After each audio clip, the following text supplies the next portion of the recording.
joyful, happy mind.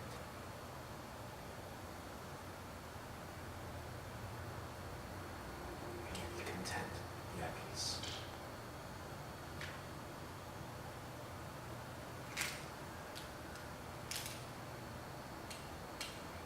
Next, a difficult person.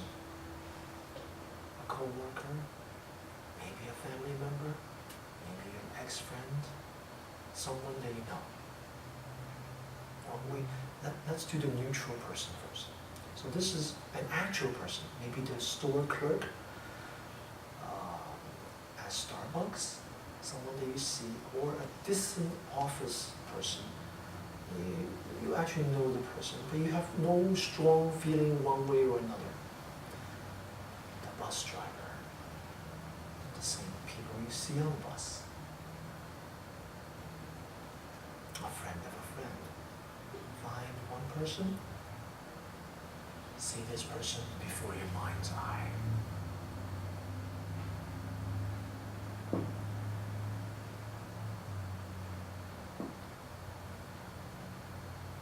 May you be safe always.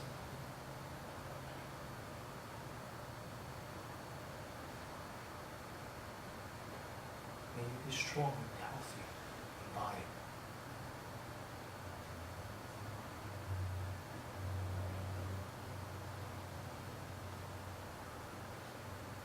Joyful and happy in mind and heart.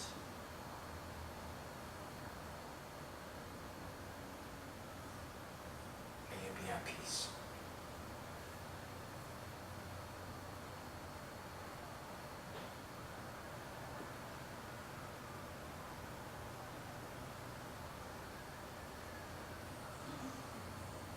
Okay, next is a difficult person. Someone that you actually know. Bring this person to mind. See this person clearly. As he is, as she is. Just like me, who wants happiness, this person also wants happiness.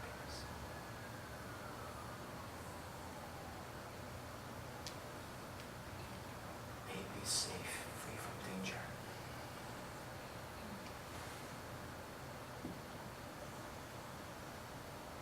May you be healthy in body.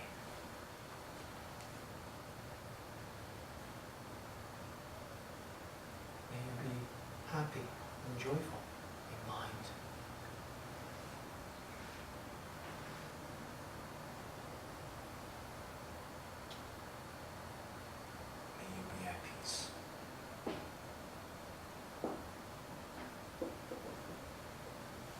Okay, open your eyes. Let's turn on the lights. How do you all feel? Is it one category of person very difficult to do? And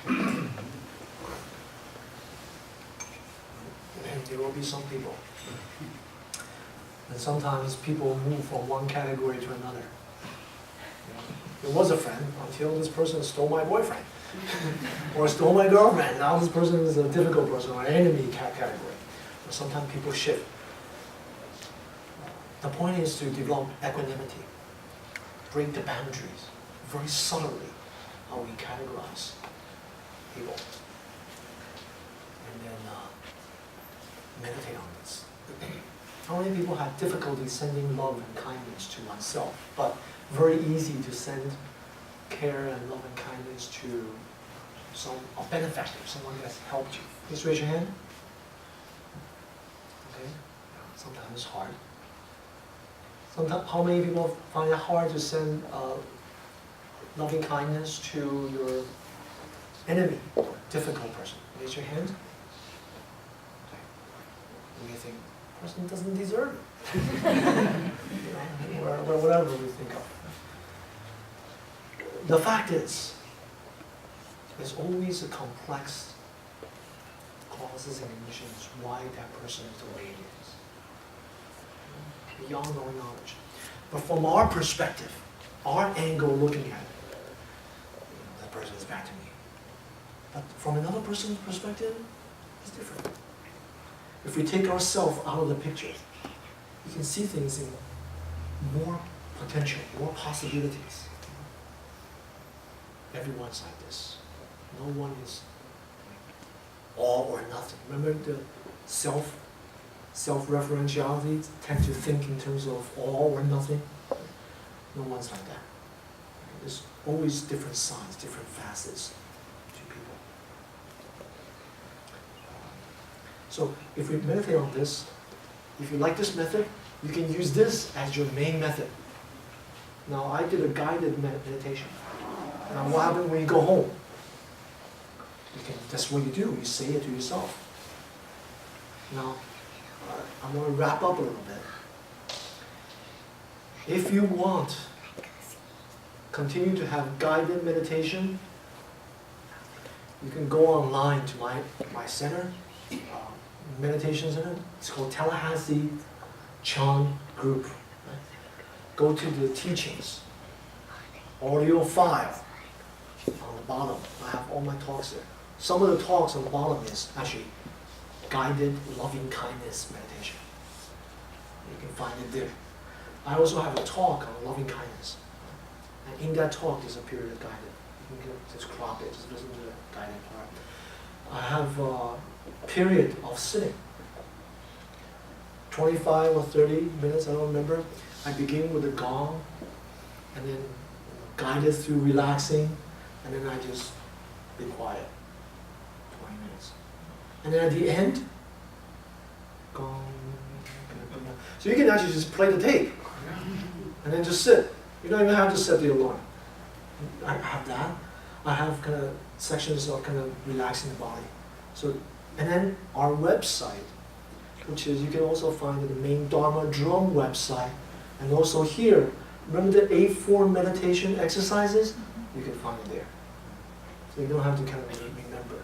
There's actually booklets that we have, English and Chinese, all the movements that we can get. My teacher in the 70s, when he was in Japan, kind of began this effects of Chan meditation. He actually drew a lot from the Japanese scientific studies on the benefits of meditation. What I've done is just kind of a step kind of into what the kind of the latest fad, I guess. You know, neuroscience. I'm going to brought some more information, basically about immune system, how that affects. It's listed there too. Now I want to, you can share your experience afterwards. I want to, we talked about this already, interdependence, mind, breath, body. We talked about the appointment with yourself, relaxing, grasping, and rejecting. Joyful attitude when you sit in meditation. And I want you to establish a regular daily sitting practice. Cherish a network of meditators as your supporters. Meditation group. Either here or find a meditation group. It's very helpful. Very helpful. Once a week, you can join this group. Have some quiet time throughout the day. Remember this contemplative crisis that we're just Saturday morning, you just grow a plant. Take care of your plant or something. Actively reflect on joy and contentment in your daily life. Most of the time we are kind of focused on the bad, the negative, the task that we need to finish. We have a list and we can't finish it, we feel guilty, you know. Think about, at the end of the day, every day, for 21 days, something that made you happy today, something that was inspiring. Someone that you met, some little girl you saw running around, something that made you happy, something small. Or first morning when you open the window, you feel the sun shining. Reflect on that. Savor that for 30 seconds. Reflect on it, 30 seconds. Savor that memory. Why 30 seconds? Because neuroscientists tell us that if a person savor a memory for like 20 to 30 seconds, that actually goes in deeper. You will be able to recall it. Someone's very grateful to you, give them a call. Now Don't talk for 20 or 30 seconds. That's it. Sorry, gotta go. My job is done. Talk to them. Savor that. Remember, Joe, you did this for me. I'm just thinking about it. I just want,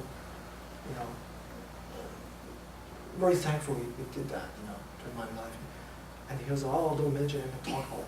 That kind of conversation back and forth, that will go deep.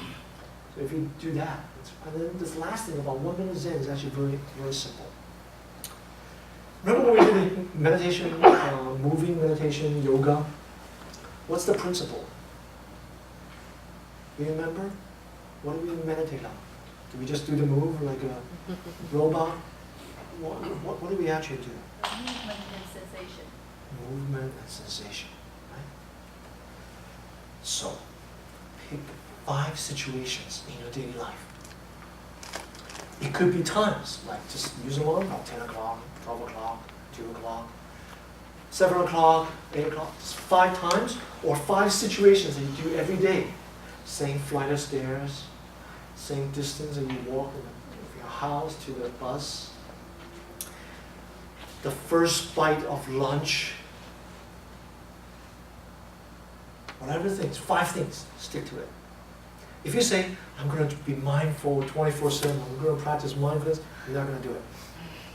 So you have to start with 5 things. From these 5, your power of mindfulness will start to permeate other areas of life. Start with the 5. Discipline yourself with the 5. Right? And what do you do with the 5? Relax, natural, and clear of the task at hand. What are you doing? If it's walking, just walk. Stay with the body, in tune with the body. Mindful, enjoy. Enjoy the breeze as you walk. You sense the presence of the environment, the sunshine. Or even the rain. Rain is raining, kind of gloomy. You enjoy the glycerin of the water. Actually, intact with your body in this moment. You have to do this. Right? If it's a bite of lunch, you enjoy it. Most people just bite, probably 4 or 5 chews and they swallow. Do you know how many times you chew? How many of those? None of you chew 10 times. If I don't swallow. We give a lot of digestion problem to our body. Now what happens if you digest the food, chew it very finely and then digest? It takes less time to digest the food. Be mindful of chewing. Peeling the tangerine. Enjoy the peeling of the tangerine. And how the juice is kind of splattering with biting. First bite of lunch. You do that. I developed this method for a student. She was she's the IT of that whole company, first of all. And then she's also the IT in charge of all Chan Meditation Center's computer system. Everything goes wrong, we call her. Plus her boss, everyone in the company calls her. A lot of stress. She's one of those people that can't sit down for 10 minutes. Her mind is multitasking everything. So she hated meditation. I said, don't worry about it. Do this 1 minute Zen. He says, what's the 1 minute Zen? I said, pick 5 things. Do this. Discipline yourself. And she was able to practice very good. But if you practice meditation, plus this, you'll expedite the process. Pick 5 things. Be in the body with the task. Or, this is to begin with. Begin with the body. Once you become more advanced, you can actually cultivate virtue, which is generosity, gratitude, patience, altruism. 5 times a day. 5 times a day. Now that can be something very small. You go to Starbucks. The guy give you change, give you a drink. You don't say, thank you. Now you don't want to be dramatic and say, thank you. Okay.